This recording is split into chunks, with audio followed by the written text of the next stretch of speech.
하나님 말씀 사무엘상 12장 16절부터 19절까지 말씀 한 절씩 교독하겠습니다. 너희는 이제 가만히 서서 여호와께서 너희 목전에 행하시는 이 큰 일을 보라.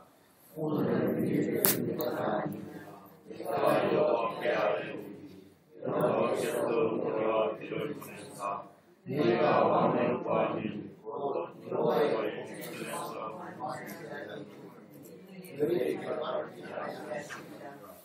이에 사무엘이 여호와께 아뢰매 여호와께서 그날에 우레와 비를 보내시니 모든 백성이 여호와와 사무엘을 크게 두려워하니라. 모든 백성이 사무엘에게 이르되 당신의 종들을 위하여 당신의 하나님 여호와께 기도하여 우리가 죽지 않게 하소서. 우리가 우리의 모든 죄에 왕을 구하는 악을 더하였나이다. 아멘. 사무엘이 이전에도 계속 얘기를 했지만 다시 열심히 이야기했습니다. 이스라엘 백성이 알아들을 만큼 충분히 말해 주었고 이제부터는 백성이 알아들어야 할 때입니다. 그래서 이렇게 말합니다. 너희는 이제 가만히 서서 여호와께서 너희 목전에서 행하시는 이 큰 일을 보라. 이제부터 하나님께서 무언가를 하시면 그걸 통해서 더 이상 이제 부정하거나 의심하지 말고 깨닫고 받아들이라 하는 것입니다. 내용은 17절입니다. 오늘은 밀 베는 때가 아니냐. 내가 여호와께 아뢰니 여호와께서 우레와 비를 보내서 너희가 왕을 구한 일 곧 여호와의 목전에서 범한 죄악이 큼을 너희에게 밝히 알게 하시리라. 이게 이제 이러면서 사무엘이 하나님께 기도를 드리고 그리고 하나님은 마치 기다리신 것처럼 우레와 비를 보냅니다. 보통 추수철은 우기가 아닙니다. 건기죠. 당연히 비가 오지도 않을 날씨여야 하고 우레도 당연히 없어야 합니다. 그런데 사무엘이 기도하고 나서 하나님은 정말 이 시기에 맞지 않는 우레와 비를 보내시는 것입니다. 이건 똑똑히 보라 하는 것이죠. 하나님이 하시면 무엇이든 이렇게 이루어지기 때문에 그렇습니다. 사무엘은 백성이 원하는 것을 기도하지 않았고 백성에게 필요한 것을 위하여 기도하였습니다. 백성이 원하는 것은 왕이었고 그들이 주변 나라처럼 되는 것이었습니다. 하지만 백성에게 필요한 것은 왕이 아니었고 주변 나라들처럼 되지 않도록 했어야 하기 때문에 사무엘이 이걸 염두에 두고 기도했고 백성이 부인할 수 없는 현실을 맞이하게 된 것입니다. 그게 바로 우레와 비입니다. 하나님의 말씀이 이루어지는 것이면 신경을 쓸 수밖에 없는 것이 사람입니다. 우레와 비가 사람들을 죽이지는 않겠지요. 곡식에 타격을 입혀도 그것이 먹고 살지 못할 정도로 만들지는 않습니다. 그러나 두려운 마음은 금할 길이 없습니다. 18절 여호와와 사무엘을 크게 두려워하니라 하는 내용도 그래서 나오는 것입니다. 하나님은 일부러 공포를 조장하시는 분은 아닙니다. 하지만 사태의 심각성을 깨닫지 못한다면 이런 분위기를 통하여 알게 하시는 것은 틀림없는 사실입니다. 지금 이스라엘은 하나님을 보지는 못합니다. 하나님의 종 사무엘을 볼 뿐이죠.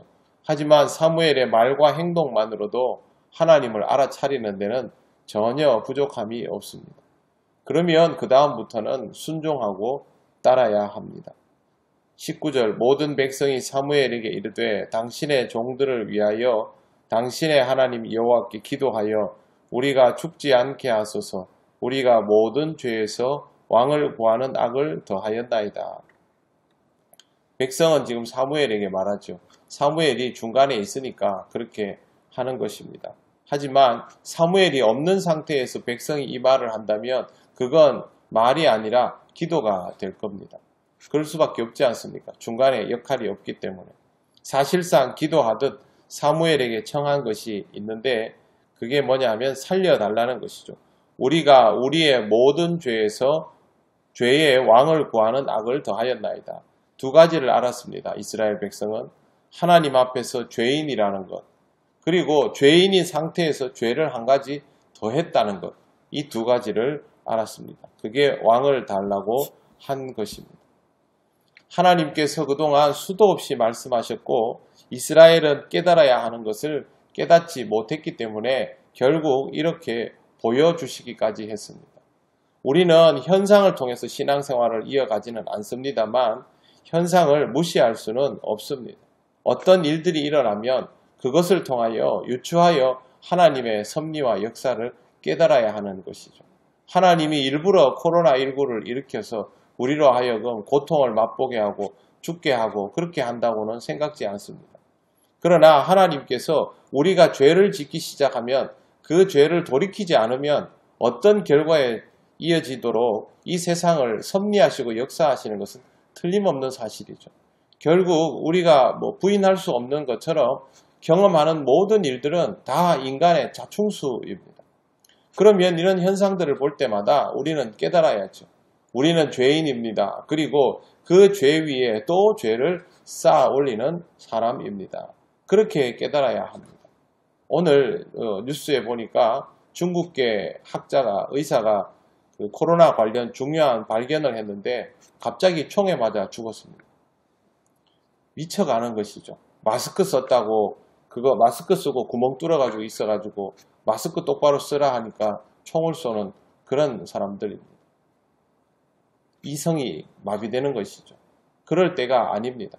지금은 하나님 앞에서 우리가 그동안 어떻게 잘못된 길을 걸어왔는지를 살펴보아야 합니다. 각자의 자리에서. 개인은 개인대로, 교회는 교회대로, 또 사회는 사회대로, 이 사회를 구성하는 그리스도인들은 그리스도인들대로 정말 우리가 하나님을 왕으로 섬겨온 삶을 살았는지, 하나님께 의지하는 삶을 살았는지, 하나님께서 세워놓으신 창조의 법칙에 순종하며 살았는지 이런 것들을 돌아보면서 하나님께 살려달라고 기도하고 또 하나님께 맞추어가는 인생이 되어야만 죄 위에 죄를 더하는 것을 멈출 수 있습니다. 욕심을 부리면 하나님이 보이지 않습니다. 하나님의 말씀이 들리지 않습니다. 그래 가지고는 결코 하나님 나라에 제대로 이룰 수 없습니다. 하나님은 오늘도 우리에게 역사하십니다. 우리로 하여금 깨닫게 하십니다. 우리가 경험하는 모든 것들이 우리 마음대로 되는 것이 아닌 이유는 하나님의 역사가 있기 때문에 그렇습니다. 이러한 것들을 통하여 하나님을 느끼고 하나님 앞에 더욱 엎드리며 맞추어가는 인생이 되어야만 하나님을 기쁘시게 하고 이 세상에 하나님의 역사가 있음을 입증해내는 그리스도인의 삶을 살아갈 수 있습니다. 오늘도 기도하는 여러분 조금 더 지혜롭게 살아가시고 조금 더 겸손하게 살아가시고 죄 위에 죄를 더하는 삶이 아니라 그 죄를 하나님 앞에 내려놓고 씻김받는 그런 은혜로운 삶을 살아가시기를 바랍니다. 기도드리겠습니다.